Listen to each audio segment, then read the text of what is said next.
역대상은 포로기 이후에 나온 성경이에요.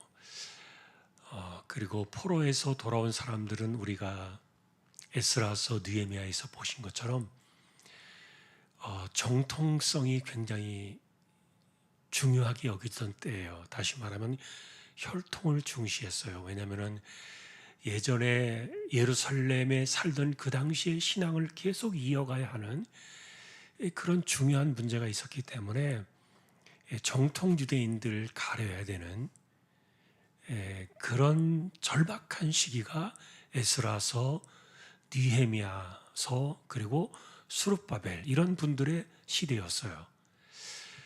그 당시에 쓰여진 성경이 역대기인데, 그런데 우리가 역대기에서 지금 어쨌든 여기에 족보들이 이렇게 쭉 나와요. 그래서 제가 아마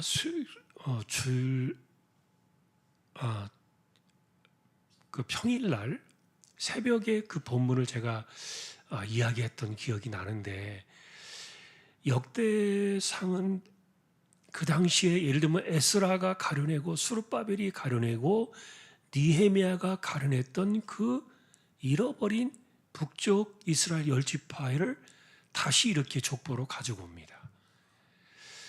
조금 안 맞는 언밸런스하는 그런 성경의 관점인데, 자, 그런데 어쨌든 그 이야기는 오늘 우리가 하려는 내용은 아니고, 마찬가지로 오늘 므낫세 반지파에 대한 이야기도 뜬금없이 이렇게 나온 거예요. 자, 왜 뜬금없다고 제가 말씀을 드리는가 하면 26절에 나와 있는, 자, 25절에서 므낫세 반지파가 이러이러한 죄를 범해가지고 26절에 아스로 왕 불이나 디글라 벨레셀 같은 사람들을 세워가지고 다 끌어갔다는 거예요. 고산강가에 옮겨버리고 오늘날까지 그들이 거기에 있다, 이렇게 이야기를 하는데, 그런데 26절에 말하고 있는 이 아수르에게 끌려간 그들은요, 지금 5장에서 이야기하고 있는 루벤 지파와 갓 지파와 므낫세 반지파, 이들이 다 함께 한 묶음으로 끌려갔고요. 그리고 실제로 이들만 끌려가는 게 아니라 이스라엘 10지파가 다 끌려갔어요. 예를 들면은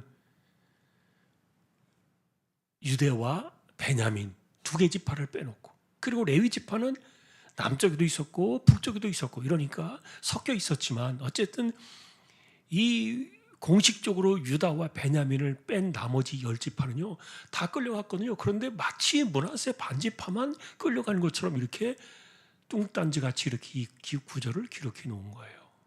여기는 이유가 있어요. 역대기가 지금 우리에게 뭘 말해주고 싶은가 하는 것을 우리가 지금 추적해 가려고 하는 건데, 금방 말씀드렸던 이 5장에 나와 있는 루벤 지파와 갓 지파와 므낫세 반지파는 특징이 있습니다. 이들은 요단강 동편에 있던 사람들이에요. 요단강을 건너서 가나안 땅으로 들어가지 않았던 사람들이에요. 자, 그래서 여러분, 실제로 하나님께서 아브라함 시대 때 이미 약속하셨던 그 땅, 그리고 모세를 통해서, 그리고 여호수아를 통해서 약속하셨던 그 가나안 땅에 대한 약속은요, 사실은 여기에 포함이 됐던 땅은 아니에요. 루벤 지파, 갓 지파, 므낫세 반지파가 차지했던 요단 동편 이 땅은 가나안 땅이 아니었던 거예요. 그런데 이들이 그 땅을 욕심을 내었어요. 그래서 그 땅을 주신 겁니다. 근데 이게 화근이 되었다는 말이에요. 역대기는 지금 그것을 고발하고 있는 겁니다. 왜 다른 지파도 다 잡혀갔는데 왜 굳이 이들만 이렇게 잡혀간 것처럼 성경을 기록하고 있는 거야? 그것은 그들이 살던 땅이 문제였다는 거예요. 땅이 틀렸다. 그 당시에는 몰랐죠.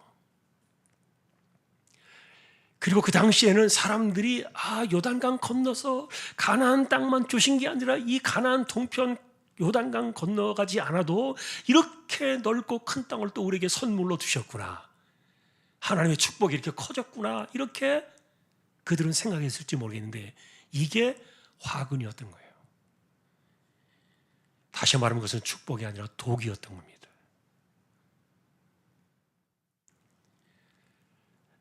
뜬금없이 역대기는 그래서 다 망해버리고 백성들이 예루살렘으로 돌아올 때 돌이켜보니까 이것도 하나의 문제였구나. 그것을 지금 역대기 성경이 고발해주고 있는 건데, 그걸 단순하게 말하면 뭐냐면, 제가 오늘 그래서 거리와 신앙의 비례 이렇게 제목을 잡았어요. 그들은 거리적으로 예루살렘부터 멀어져 있었던 사람들이에요. 요단강을 건너가지고 예루살렘 중심으로 신앙을 지키려고 오는 것은 쉽지 않았어요. 자, 여러분, 그래서 지금 말하는 것은 예를 들면 우리가 신앙을 지켜야 될 그곳으로부터 거리가 멀어지기 시작하면은 마음도 멀어질 수 있다는 그런 것들을 단순하게 이렇게 표현해주고 있는데,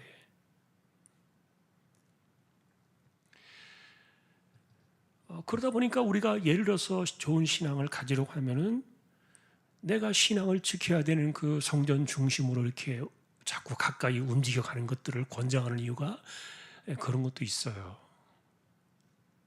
거리가 멀어지면은 자꾸 마음이 멀어지게 되는데, 역대기가 지금 말해주고 있는 그 결정적인 이유는 그거예요. 왜 이들이 망했나?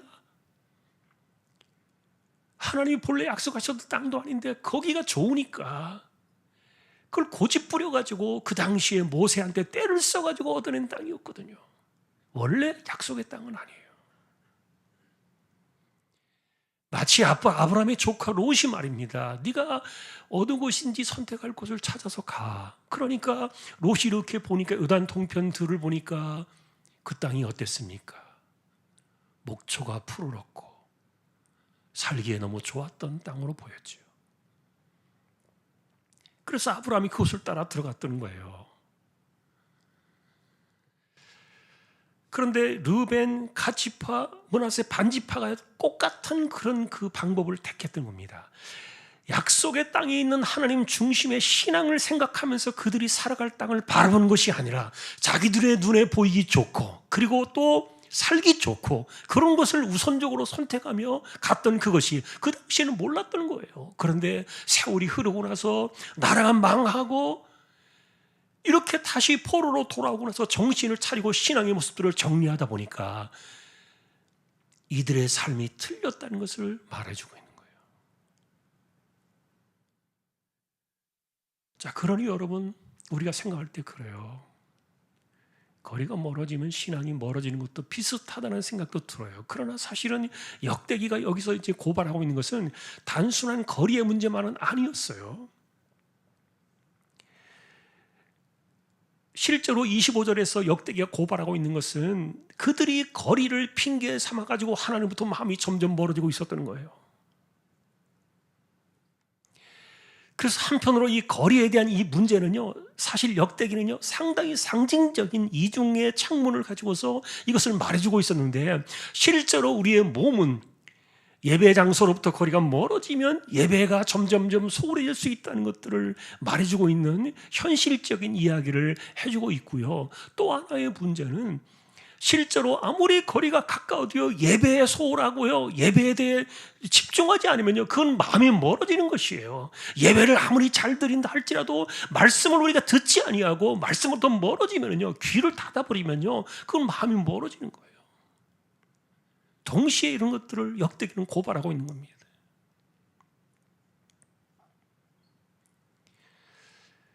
그러니 거리의 문제는요, 실제적인 내 그 물리적인 거리의 문제가 될 수도 있지만, 그러나 또 한편으로는 여러 가지 이유로 인해 가지고 내 마음이 하나님으로부터 점점점 멀어지고 있는 거예요. 근데 문제는 뭐냐면은 내 마음이 하나님부터 멀어지기 시작하면은 그 마음속에 뭐가 들어오겠습니까? 지금 이 므낫세 반지파와 르벤 지파와 갓지파에 대해서 고발하고 있는 것은 우상이 들어왔다, 그들이 없나라도 우상을 섬겼다, 이렇게 이야기하는 거예요. 여러분, 다른 게 들어온다면 뭐가 들어오겠습니까? 하나님을 차지했던 그 자리 대신 우리의 마음속에 그 자리에 하나님이 아닌 다른 것들이 들어오기 시작한다면 1차적으로 제일 먼저 들어오는 것은, 우리는 물론 우상은 아니겠죠. 여러분이 뭐 불상을 갖다 거기다 채우겠어요? 아니면 여러분들이 뭐 알라 신을 거기다 채우겠어요? 아니면 여러분들이 안상홍을 하나님이라고 쫓아가는 그 정신 나간 사람들처럼 그렇게 채우겠어요? 아니면 뭐 이만희가 무슨 진짜 보혜사인 것처럼 쫓아다니면서 그렇게 마음을 채우겠냐고요? 물론 그런 것들은 아니에요. 그런데 우리 마음속에 파고 들어오는 이 하나님을 대신해서 채우는 것들은 굉장히 많아요. 오죽하면 바울이 뭐라고 말했습니까? 탐심이 우상 숭배다 그랬고요. 탐심 하나라는, 이 탐심이라는 주제만 생각해 봐도요, 내가 원하고 바라는 것들이요 다 그 자리를 차지해요. 우선순위에서 밀려나고요. 점점점 내 마음이 하나님부터 멀어져도 전혀 그런 것들에 대해 위기감을 느끼지 못해요. 그렇게 하다가 어떻게 된다는 말입니까? 역대기가 고발하는 거예요. 그다음 망한다. 다 망해버렸다. 그 사람들이 왜 망했느냐? 근데 여러분 실제로 히브리서를 보면 우리가 지나왔지만 그렇게 말하고 있잖아요. 점점 마음이 무디어져가지고 하나님부터 점점 멀어져 가더니 이게 사람이요 완전히 망하는 길로 가버린 거예요. 그래도 자기가 마치 그 미지근한 솥단지에 들어갔다는 개구리가 물이 점점 데펴지는 것도 모르고 나중에 거기 죽어 나가는 것처럼 꼭 그런 형태의 상황들을 지금 이 성경이 지금 말해주고 있고 히브리서 역시 우리에게 그것을 경고했어요. 하나님이 내 신앙을 끝까지 붙드실 거예요. 맞아요, 그 말씀은. 그러나 내가 그것을 차버리고 내가 그것을 저버리는데 어떻게 하나님이 지켜주겠냐고요. 인간은 처음부터 하나님이 자유의지를 지으셨잖아요. 그리고 자유의지를 가지고 지으셨는데 구원하신 이후에는 이걸 없애버렸을까요? 이거 없어졌으면 우리가 성령 충만 구할 필요가 없어요. 나의 자유의지가 살아있기 때문에 여전히 내 본성을 따라가고 내 육체를 따라가는 욕심이 살아있기 때문에 그래서 성령을 구하라고 하는 거 아닙니까? 성령을 구해야 내 마음에 거기에 굴복당하고 내가 성령께 나를 이끌어 가시니까. 가만히 내버려 두면요 떠내려가기 마련이에요. 무디어지는 거예요. 내 마음이 하나님께서 어떻게 멀어져 가고 있는지, 그러니 말씀을 듣지 않으면요 아무것도 모르는 거예요. 행위가 중요한 것이 아니란 말입니다. 그러니까 어떤 사람들은 예배당에 나와서요, 어떤 사람 이야기를 들어보니까 제가 알고 있는 분들도 있었어요. 어떤 분은 교회 나와서요 하루 종일 차량 봉사를 해요. 예배 때 시작 전에 예배 끝나면 계속 지역을 돌면서 차를 돌려가지고 사람들을 봉사하고 섬겨요. 얼마나 훌륭한 분인지 몰라요. 그런데 예배가 너무 소홀해요. 말씀을 듣지 않아요. 예배 드리는 그 시간에 말씀을 듣지 않고 자기 봉사는 그것이 자기의 신앙에 위대하다는 생각을 갖고 있었지만 마음이 점점 하나님께서 멀어지니까 결국 떨어져 나갔어요. 물론 이유가 있겠죠. 봉사하는 것에 대해서 상처도 있고 다툼도 있고 뭐 수군거리는 소리도 있고 뭐 그런 것들을 견디지 못하니까 물론 이제 떨어져 나갔는데, 진짜 믿음의 신앙은 하나님과 나와의 마음의 거리거든요. 영적인 거리가 굉장히 중요해요.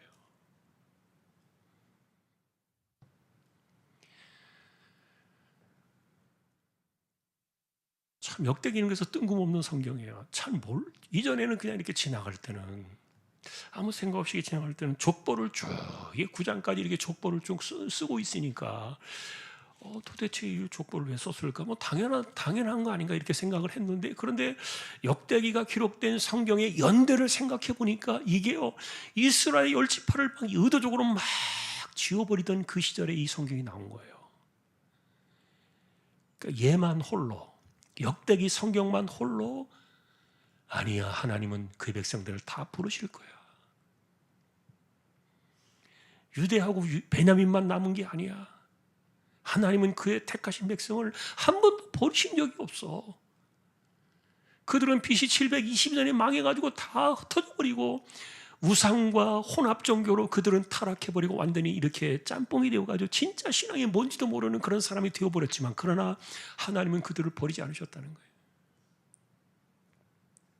결국 여러분, 우리가 이런 것들은 사도행전 1장 8절에서 실현이 되어지잖아요. 예수님께서 주신 말씀 가운데 성령이 너에게 임하시면 너희가 권능을 받고 온 유대와 예루살렘과 온 유대와 사마리아와, 그 사마리아라는 단어를 꼭 집어서 이야기를 하시는 거예요. 유대인들이 버렸던 땅이에요. 유대인들이 버렸던 열지파예요. 그거를 홀로 이게 무슨 성경이야라고 그 당시에 읽는다면은 집어치워져 버렸을 그런 역대기 성경만 홀로 이 잃어버린 열지파를 쓰면서 그들이 다시 돌아올 것을 남겨놓았는데, 그런데 어쨌든 우리가 보신 오늘 이 므낫세 반지파 이야기는요, 그거예요. 그러니까 그들이 요단강 동편 땅을 차지했던 것이 복이 아니었구나. 눈에 보이는 화려한 땅이었고 아름다운 목초지였고 살기가 좋은 땅이었지만, 그들이 그랬다고 그 요단강을 건너서 때가 되면 예루살렘에 와서 예배를 제대로 드렸겠냐고요. 그럴 수 없었겠지요.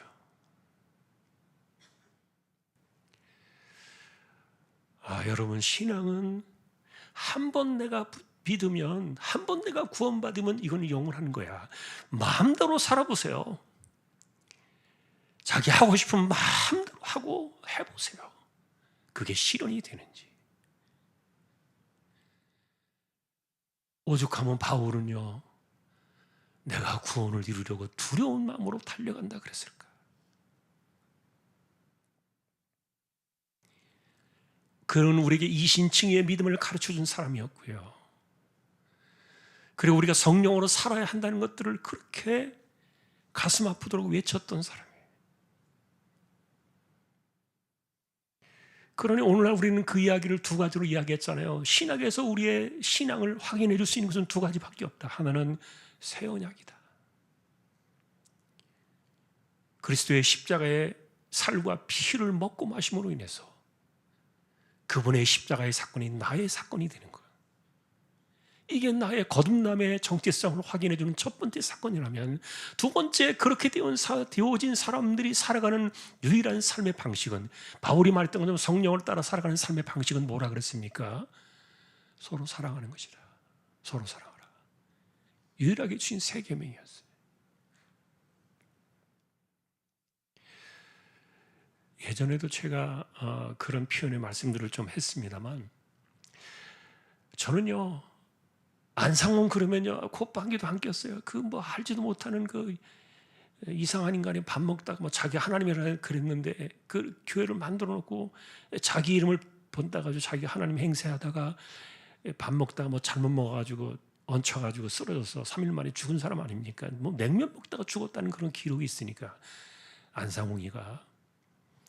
그래 놓고 이제 그 부인이었던 장길자가 지금 그 자리에 꿰차고 앉아가지고 하나님 행세하고 있잖아요. 그런데 하여간 뭐 거기 엉터리 같고 뭐 이상한 집단은 분명하지만, 그러나 제가 생각할 때요, 안상홍이 건드렸던 중요한 주제는 있어요.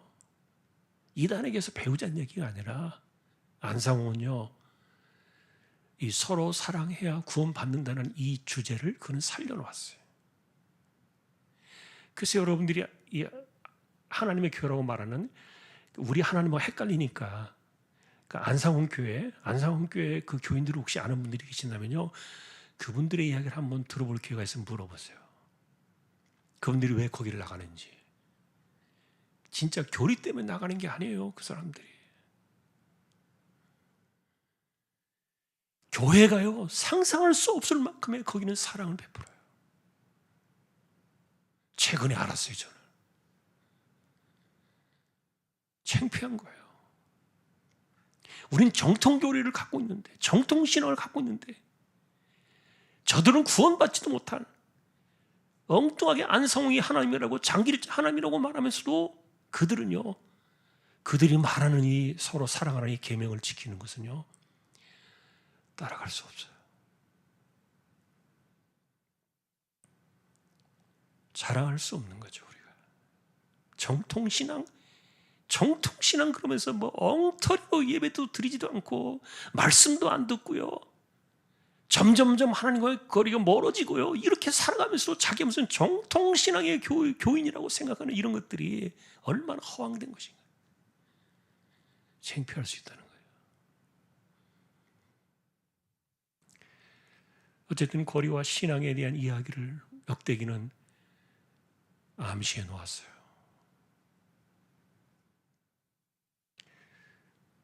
그래서 지금 우리가 하나님 앞에 바라는 것은 뭘 지금 중심으로 살아가고 있느냐, 내가 원하고 바라는 그것이 무엇을 우선으로 생각하면서 바라고 있는 것인가에 대해서 이것을 일깨워 준 거예요. 우리는 기도할 수 있어요.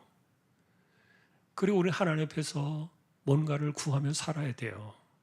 기도하지 않고는 은혜가 오지 않으니까.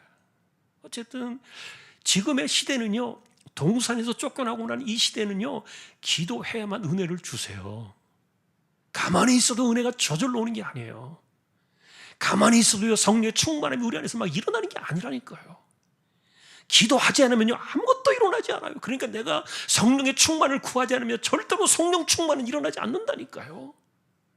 뭐 어떤 사람들은 이렇게 흘러넘친다 그래요. 그래가지고 내가 성령 충만하면 옆에 있는 사람도 성령 충만하고 막 이렇게 막 흘러넘친다고 막 이렇게 무슨 뭐 기가 이렇게 막 빠져나가는 것처럼 전파되는 것처럼 이렇게 말하고. 그러니까 여러분 예를 들어서 보세요. 제가 가끔 그런 표현을 썼습니다만, 예전에 무슨 뭐 임파르테이션 그래가지고 막 능력 이렇게 기도를 안수하고 막 그랬잖아요. 능력 전이. 성령을요 그렇게 생각하시면 절대로 안 돼요. 그분은요 하나님이세요. 능력이 아니라니까요. 그런데 마치 입 벌리고서요, 능력 받아! 이러면 입 벌리고 해가지고 넘어지면서 능력 받은 것처럼 이렇게 하고요.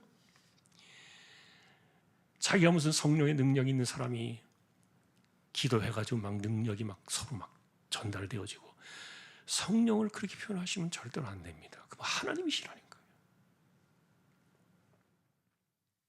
사람들이 그런 부분에 대해서 우리가 오해가 있어요. 기도하지 않으면요 절대로 일어나지 않아요. 그러니까 내 안에서 성령의 열매가 없으면요, 성령의 9가지 열매가 나타나지 않으면 그 사람은 신자가 아니라니까요. 육체로 살아가는 사람들이에요.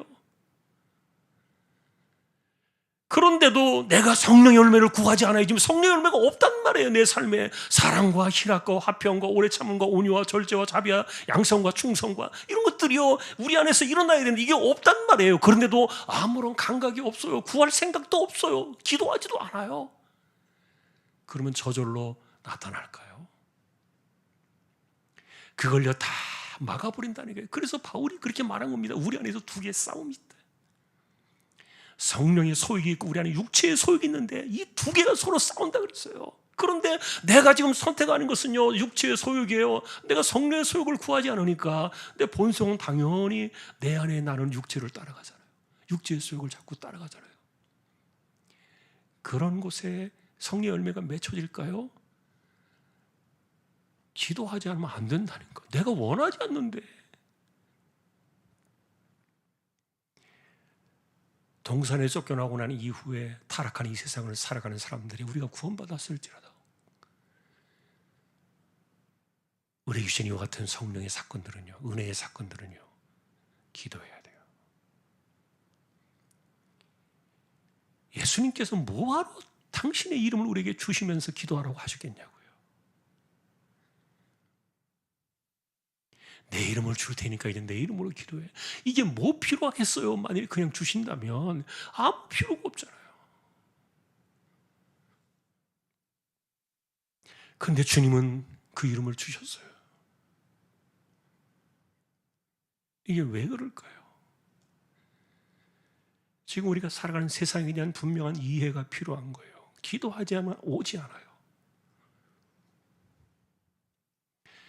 은혜도 구하고, 지금 우리가 믿음을 달라고 구하는 것은 구원의 믿음이 아니라 능력 있게 살아가는 믿음을 말하는 거예요. 능력 있게 살아가는 믿음.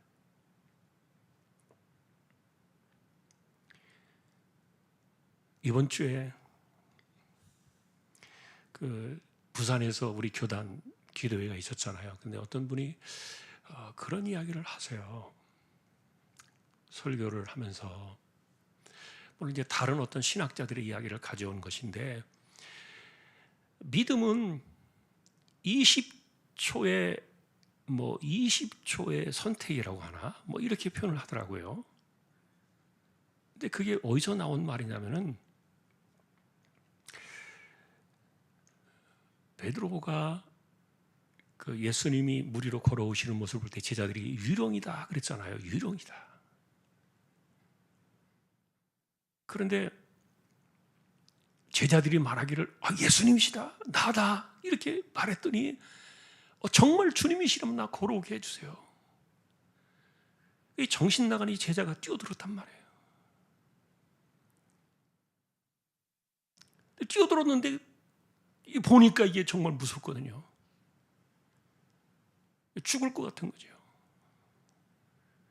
그 예수님 오셔가지고 어쨌든 그를 건지셔가지고 다시 배 안으로 이렇게 들여놓으셨는데, 그래서 어떤 분들이 그렇게 얘기한다는 거예요. 그 배에서 뛰어내리는 이 믿음의 사건이 이게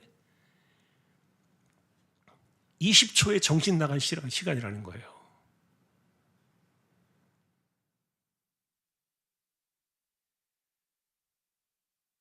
우리가 하나님 앞에서 사실을 구하는 것은요, 믿음을 구하는 것은요, 그런 능력을 구하는 거예요. 내게 능력 주시면서 내가 모든 것을 할 수 있냐, 거기서 말하는 능력은요, 믿음을 말하는 거예요. 너희의 믿음이 겨자씨 하나만큼만 있으면 이 산이 들려서 바다로 던져질 것이다. 이것은 구원의 믿음이 아니에요. 내가 살아가는 삶의 믿음을 말해요. 근데 믿음이 없이는 아무것도 못한다 그랬거든요, 바울이. 그러니까 기독교인들이요, 뭘 하고 있는 겁니까? 아무것도 안 하고 있는 거예요. 믿음을 안 구한다는 말은. 아무것도 구하지 않는 거예요. 그냥 만족스러운 거예요, 지금 내 종교 생활이. 영적인 생활과 하나님과 나와의 이 마음의 거리가 가까워지고 있는지 모르고 있는데 전혀 관심이 없는 거예요. 그냥 내가 종교 생활만 잘하고 있으면 된다고 여기는 거죠. 그러니 믿음을 구하지 않아요. 이 구해야 되거든요. 구하지 않으면 안 돼요.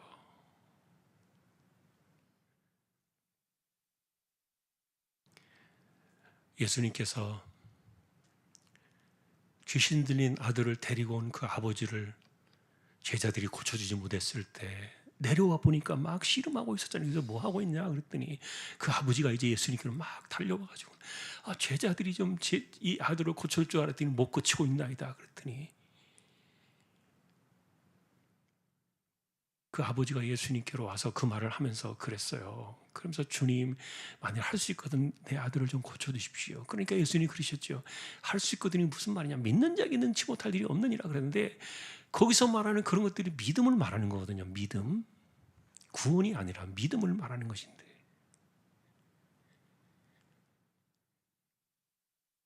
믿는 자에게 능히 하지 못할 것이 없다 그랬더니 내가 믿나이다, 나의 믿음 없는 것을 도와주십시오. 믿음이에요, 믿음. 구하지 않으면 소용이 없다니까요. 구해야 돼요. 그리고 그날 밤 저녁 때 제자들이 들어가서 물었잖아요. 그 밤에 자기 전에 주님, 우리는 왜 못 고쳤나요? 이전에 우리가 귀신 쫓아내고 그런 거 많이 했는데 왜 안 되나요, 이번에? 그랬더니 기도하지 않으면 안 돼. 딱 예수님 분명히 말씀하셨어요. 기도 외에는 이런 누가 나갈 수 없다. 안 되는 거예요. 자, 시간과 이 거리의 신앙에 대한 거리와 이 신앙에 대한 이 비례의 문제를 역대기가 이것을 들고 나오면서 그 후대 사람들의 그들이 이 사건을 그 당시에는 족보의 문제였기 때문에 관심을 기울이지 않았겠지만 이후에 시간이 흘러서 역대기 성경을 바라보는 사람들에게 이 사건은 그런 교훈을 남겼어요. 마음을 지금 어디에 쓰고 있냐를 봐라. 예수 믿는다는 이런 종교적인 생활, 외적인 생활 이런 것들이 절대 내 삶을 저절로 보장해 주지 않거든요. 어떤 사람은 어쨌든 교회에서 살아요. 평생을 살아요. 그런데 마음이 멀어요. 왜요? 예배를 제대로 드리지 않아요. 하나님은 예배 가운데 임재하시는 분이시거든요. 우리 가운데 계시지만. 그리고 여러분, 우리가요 정확하게 2000년 동안 정통으로 신앙 고백하는 것 중에 하나가 뭐냐면, 우리가 은혜를 받는 세 가지 방편이 있다 그랬잖아요. 말씀과 기도와 성례다 그랬어요. 말씀과 기도와 성례. 그러니 말씀과 기도가 동시에, 말씀과 기도와 성례가 동시에 쏟아지는 시간은 예배거든요. 예배 시간에 하나님의 은혜가 쏟아지는 거예요. 임재하시는 건데, 그 예배를 소홀히 하고 제대로 드리지 않고 이 마음이 멀어지는 거죠. 그래도 나 종교 생활을 잘하고 있다 생각하는 거예요. 소용이 없어요. 봉사 아무리 잘해도요, 예배 시간 꼬박꼬박 잘 지키고 있어도요, 마음이 멀어져 있으면은 문하세 반지파에게 내렸던 이런 그 쓴 교훈이 찾아오는 것이죠. 신앙과 거리는 비례한다. 반비례하나요? 참 반비례하나. 어쨌든 가까울수록 신앙도 하나님께 가까이 나가는 것이고, 그러면 비례하는 것이죠. 내가 거리가 멀어질수록 신앙이 멀어진다면 그것은 또 같이 나가는 것이죠. 자, 물리적인 거리와 그 다음에 내 마음의 거리, 그리고 내 마음에 가까워져야 될 그 마음의 중심에 하나님 대신 뭐가 채워지고 있는가? 한번 우리가 생각하면서요, 진짜 믿음의 길을 우리는 가야 돼요. 그리고 진짜 믿음을 보기를 원하면요, 기도해야 돼요. 진짜 신자로 살기를 원하면요, 기도해야 돼요. 기도하지 않고 저절로 되지 않아요. 오늘 우리는 이 문하세 반지파, 이것은 5장에 나와 있는 이들에 대한 요약본이에요. 이것을 한 번 더 기억하면서요, 육신적으로 좋은 것 쫓아가지 마세요. 독이 되니까요. 이 문하세 지파가 그것을 우리에게 말해주었으니까 하나님께 더 가까이 가는 쪽을 찾아가야 돼요. 가까이 가는 쪽을, 물리적으로든 영적으로든 우리는 가까이 가야만 그것이 승리라는 사실을 한 번 더 우리가 기억하면서 또 우리가 기도로 나아갈 수 있기를 주님의 이름으로 축원합니다. 우리 함께 오늘 기도할 때요, 그래서 내 마음이 하나님께 가까워지게 해주십시오. 형식적인 종교인들은요, 아무 의미가 없어요. 시간을 허비하는 거죠. 내 마음을 하나님께 가까이 가게 해주십시오. 그리고 또 하나님께서 어쨌든 이 땅을 긍휼히 여겨주시도록, 자비를 내려주시도록, 지금 계속해서 뭐가 진짜인지는 모르겠는데 동성애가 지금 뭐 6월 달에 뭐 이렇게 통과된다는 그런 루머가 막 돌고 있고요. 막 그래서 좀 마음이 좀 복잡하긴 해요. 근데 어쨌든 하나님께서 기뻐하시는 나라가 되도록 우리가 기도를 좀 해주시고요. 북녘 땅, 그리고 선교지, 그리고 무엇보다도 우리 암과 지금 투병하는 분들, 목숨을 걸고 생사를 넘나드는 이 생존의 기도가 필요한 분들 우리가 생각하고 기도해 주시고, 또 우리 고3 친구들, 우리 자녀들을 위해서도 우리 함께 주여 한번 외치고 통성으로 기도를 오늘도 한 20여 분 정도 기도를 드리겠습니다. 주여.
우리에게 영원한 생명의 주가 되시는 구주 예수 그리스도의 은혜와 하나님 아버지의 사랑과 성령님의 감화, 감동, 위로, 인도, 교통, 충만하심이 하나님과의 가까움이 나의 신앙의 깊이임을 기억하며 믿음을 고백하고 또 믿음과 은혜와 성령을 사모하며 하나님께 더 가까이 나아가기를 원하는 우리 모든 믿음의 심령들 그리고 거듭난 진짜 성도들 주님의 자녀들 위해 이제로부터 영원까지 함께 있을지어다.